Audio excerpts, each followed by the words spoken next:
सभापति महोदय तथा मित्रों, मैं एक साथी की भावना से उनकी तरफ बढ़ा हूँ, ऐसे आदमी की तरह नहीं जो उनसे अलग रहकर उनको देखना, परखना, नापना और तोलना और फिर उनके बारे में लिखना या दूसरों को बताना चाहता है, या यह चाहता है कि ये लोग अपनी ज़िंदगी छोड़कर किसी और तरह की ज़िंदगी अपनाएं।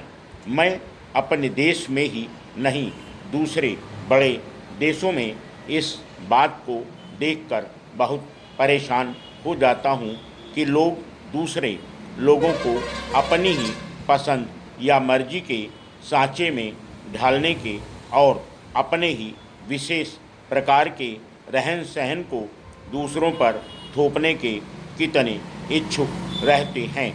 हम अपने ढंग से अपनी ज़िंदगी व्यतीत करें, यह ठीक है, लेकिन इसे दूसरों पर क्यों थोपें? यह राष्ट्रीय, अंतर्राष्ट्रीय दोनों क्षेत्रों के लिए सही है। वास्तव में अगर लोग दूसरे देशों के लोगों पर अपनी जीवन प्रणाली को न थोपें तो इसे दुनिया में और अधिक सख्त हो सकती है। मैं विश्वास के साथ ऐसा नहीं कह सकता कि कौन सी जीवन प्रणाली बेहतर है, लेकिन मुझे विश्वास है कि कई तरीक़ों से उनकी जीवन प्रणाली बेहतर है। अतः हमारे लिए यह बहुत गंदी बात है कि हम अपने आप को उनसे श्रेष्ठ समझकर उनकी तरफ बढ़ें और उन्हें बताएं कि क्या करना चाहिए और क्या नहीं।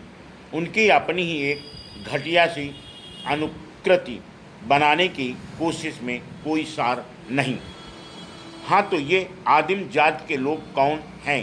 कहने का एक तरीका यह भी हो सकता है कि ये लोग देश की सीमाओं पर या देश के आंतरिक क्षेत्र से दूर बसे लोग हैं।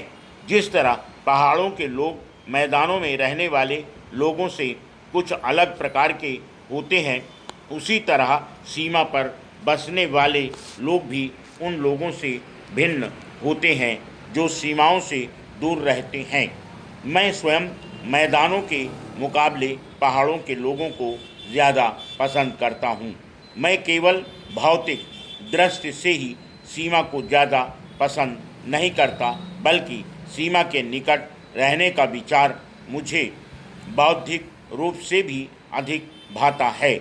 मैं समझता हूँ कि सीमा के निकट रहने से आदमी आत्म केंद्रित या आत्मसंतुष्ट नहीं होता और आत्मसंतोष बहुत ज़बरदस्त खतरा है।